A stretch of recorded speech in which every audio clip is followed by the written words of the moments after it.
Welcome to I news. నేను ఆశ.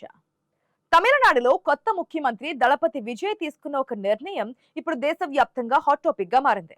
ప్రభుత్వ కార్యాలయాల్లో అవినీతికి చెక్ పెట్టేందుకు సీఎం విజయ్ సర్కార్ సంచలన స్కీమ్ ప్రకటించింది.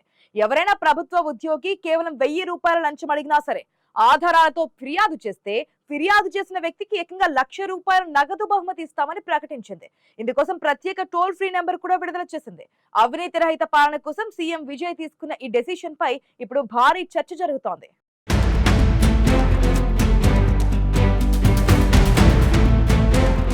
తమిళనాడులో అధికారంలోకి వచ్చిన వెంటనే సీఎం జోసెఫ్ విజయ్ అవినీతిపై యుద్ధం ప్రకటించారు. ప్రభుత్వ కార్యాలయాల్లో లంచాల వ్యవస్థను పూర్తిగా కట్టడి చేయడమే లక్ష్యంగా కొత్త అవినీతి నిరోధక పథకాన్ని అమల్లోకి తీసుకొచ్చారు. ఈ పథకం ప్రకారం ఏ ప్రభుత్వ శాఖలోనైనా ఉద్యోగి 1000 రూపాయలు లేదా అంతకంటే ఎక్కువ లంచం డిమాండ్ చేస్తే ప్రజల ఆడియో, వీడియో లేదా ఇతర ఆధారాలతో ఫిర్యాదు చేయవచ్చు. ఫిర్యాదు నిజమని తేలితే ఫిర్యాదు చేసిన వ్యక్తికి ప్రభుత్వం తరపున 1,00,000 రూపాయల నగదు బహుమతి అందజేస్తారు. ప్రజలు సులభంగా ఫిర్యాదు చేసేందుకు 24 గంటల ప్రత్యేక టోల్ ఫ్రీ నెంబర్ 1800-425-1555 ను కూడా ప్రభుత్వం ప్రారంభించింది. ప్రభుత్వ వ్యవస్థలో పారదర్శకత తీసుకురావడం, ప్రజలను అవినీతి వ్యతిరేక పోరాటంలో భాగస్వామ్యాలను చేయడమే ఈ స్కీమ్ ప్రధాన ఉద్దేశమని ప్రభుత్వం చెబుతోంది.